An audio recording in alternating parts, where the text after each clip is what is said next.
Akhir-akhir ini banyak sekali orang Kristen yang khawatir mengenai vaksinasi untuk memutus mata rantai COVID-19 karena katanya ada isu barcode dan chip yang berhubungan dengan vaksin ini adalah merupakan tanda 666 dari Antikristus. Benarkah demikian? Selamat datang di channel pembahasan firman kebenaran. Tanda 666 dari Antikristus memang akan dipakai untuk mengontrol sistem dunia baru di dalam pemerintahan Antikristus yang akan datang, yaitu lebih tepatnya pada masa kesusahan besar dalam periode kedua atau 3,5 tahun dari 7 tahun terakhir seperti di dalam nubuat Daniel pasal 9. Semua teknologi memang sedang mengarah ke sana, yaitu bagaimana dengan cara yang mudah untuk mengontrol semua manusia dan kehidupan manusia di dalam tatanan dunia baru pemerintahan Antikristus yang akan datang, yaitu binatang itu yang ada di dalam Wahyu pasal 14 ayat 9 sampai 11. Nah, chip-chip seperti di dalam kartu kredit dan kartu-kartu yang berisi informasi personal secara digital nantinya akan diimplan ke tubuh manusia untuk mempermudah penggunaan dan tidak akan lepas atau hilang. Yang dengan demikian, dimanapun manusia berada akan dengan mudah terlacak oleh sistem yang terhubung ke semua jaringan teknologi komunikasi via satelit. Nah, hari ini memang untuk kepraktisan, tetapi pada masa Antikristus ini akan dipakai untuk mengontrol umat manusia. Dan yang paling vital adalah yang tidak memiliki tanda ini tidak akan dapat membeli atau menjual. Wahyu pasal 13 ayat 17. Di dalam kemasan vaksin ada barcode atau chip yang entahkah di luar atau di dalam cairan, saya tidak akan membahasnya. Itu yang saya tahu adalah dimaksudkan untuk mendata riwayat kesehatan bagi yang sudah menerima vaksin. Apakah ada kemungkinan dipakai untuk data kependudukan dan informasi personal yang lain? Bisa saja, sebab semua teknologi saat ini sedang mengarah ke sana. Dan ini yang paling penting bagi orang Kristen. Apakah ini adalah tanda 666 dari Antikristus? Saya langsung jawab saja secara singkat. Bukan. Saat ini yang menyuruh kita untuk divaksin adalah pemerintah saat ini, bukan Antikristus. Semua data entah dalam barcode dan chip adalah untuk data kesehatan. Tapi mungkin ada yang berkata, namun saya takut jangan-jangan saya masuk neraka gara-gara menerima chip ini.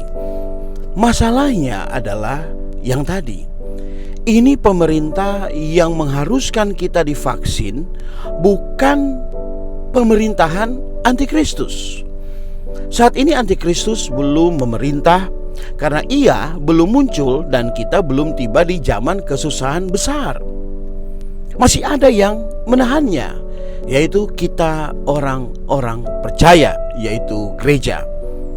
Jika gereja di dalam hal ini para pemenang sebagai buah bungar telah diangkat, maka barulah ia akan muncul dan tanda yang akan disuruh untuk dipakai itulah 666 yang adalah tanda dari binatang itu yang akan ditaruh di dahi atau di lengan.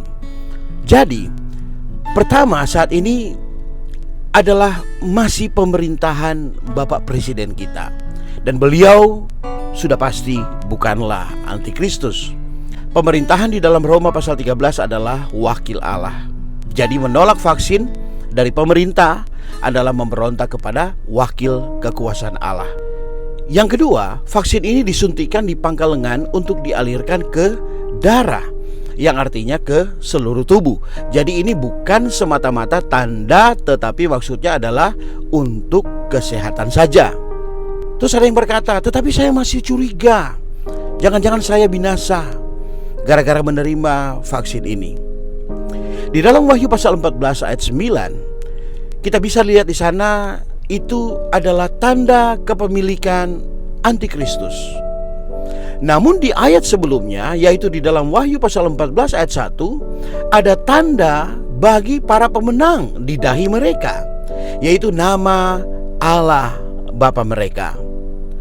Jadi tanda di dalam ayat 1 adalah tanda bagi orang percaya, yaitu tanda nama Allah Bapa yang menyelamatkan mereka di dalam Kristus.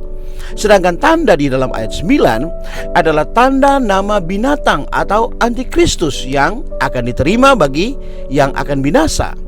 Sebab tanda itu adalah tanda bagi orang-orang yang akan menyembah Dia. Jadi tanda di lengan dan di dahi ini adalah tanda kepemilikan. Selain tanda kepemilikan, sejarah tanda di lengan dan di dahi bagi orang Israel adalah menunjukkan loyalitas atau pengabdian atau kesetiaan kepada seseorang, seperti yang bisa kita lihat di dalam Keluaran pasal 13 ayat 9 dan ayat 16. Oleh sebabnya, orang Yahudi ortodoks dan konservatif biasanya mengikatkan tulisan ayat-ayat firman di tangan dan di dahi mereka dengan melilitkan gulungan ayat dalam kotak kecil yang disebut tefilin. Jadi orang Yahudi merasa dia dimiliki oleh Allah mereka, dan oleh sebab itu mereka menaruh ayat-ayat kitab suci itu di tangan dan di dahi mereka sebagai loyalitas dan kesetiaan mereka sebagai umat kepunyaan Allah. Sekarang okelah, kita anggap vaksin itu adalah dari antikristus, meskipun ini sudah nyata-nyata keliru karena saat ini kita belum ada di dalam pemerintahan fisiknya. Tanda nama Allah Bapa di dahi kita sudah tentu tidak bisa terhapus oleh tanda dari iblis. Pemeteraian kekal oleh Roh Kudus di dalam roh orang percaya sudah tentu tidak dapat dibatalkan oleh tanda-tanda lain termasuk dari iblis, kecuali bagi yang beranggapan bahwa keselamatan itu bisa batal. Nah, itu salah doktrinnya sendiri, sebab hayat kekal yang kita terima melalui Roh Kudus tidak akan pernah keluar oleh alasan apapun. Ya, namanya juga hayat kekal. Sudah tentu tidak dapat binasa seperti janji Allah yang dikatakan di dalam Yohanes pasal 10 ayat 28. Roh Kudus hanya dapat didukakan, tetapi ia tidak bisa keluar dari orang percaya. Oleh sebab itu, saudara-saudara, di masa-masa sisa waktu ini, sebelum kemunculan antikristus dan pemerintahannya, marilah kita belajar untuk melihat apa yang sedang Allah rampungkan, bukan apa yang sedang iblis rampungkan. Allah sedang merampungkan pembangunan tubuh Kristus, dan iblis sedang menghalau terbangunnya pembangunan tubuh Kristus ini. Tubuh Kristus ini dihasilkan oleh pertumbuhan hayat hingga matang dari orang-orang percaya. Dan pertumbuhan hayat ini dihasilkan dari konstitusi kebenaran firman yang adalah Allah itu sendiri, yang adalah makanan rohani kita hari ini. Banyak makan firman, maka unsur Allah makin membuat kita bertumbuh di dalam hayat ilahi. Jangan kita naif, saudara-saudara. Allah masih mengerjakan persiapan untuk menyambut kedatangannya kembali. Jangan hanya menjadi peneliti akhir zaman. Jangan hanya menjadi peneliti vaksin. Teliti dan nikmatilah serta berbagianlah di dalam apa yang sedang Kristus bangun saat ini, yaitu persiapan gereja, yaitu tubuh Kristus yang adalah mempelai perempuan yang matang, yang bersolek bagi kedatangannya kali kedua. Anda harusnya takut jika Anda tidak melihat visi pembangunan Allah bagi persiapan kedatangannya kembali, bukan takut kepada vaksin.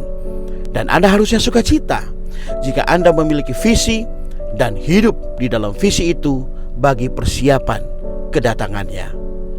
Tanda di dahi dan di lengan bagi orang percaya mengacu kepada pikiran dan perilaku Kristus dalam kehidupan kita hari ini, yang memungkinkan kita berbagian di dalam persiapan kedatangannya.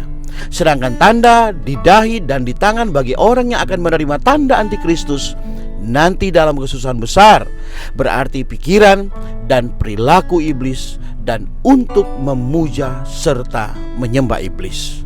Saya simpulkan, ini belum saatnya antikristus dan tanda 666 itu berlaku. Tidak usah khawatir mengenai vaksin. Pemerintah yang menghimbau kita divaksin saat ini masih di dalam pemerintahan yang ada di bawah kuasa Allah, bukan iblis.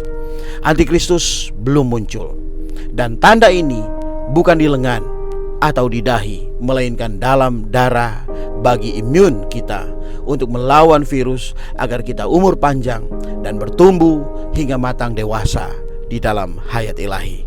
Berita yang menakut-nakuti ini justru adalah jebakan dari iblis untuk membuat semua orang percaya takut, kehilangan fokus, sehingga mereka tidak mampu lagi untuk melihat kebenaran Injil Kerajaan dan apa yang sedang Allah rampungkan bagi kedatangannya.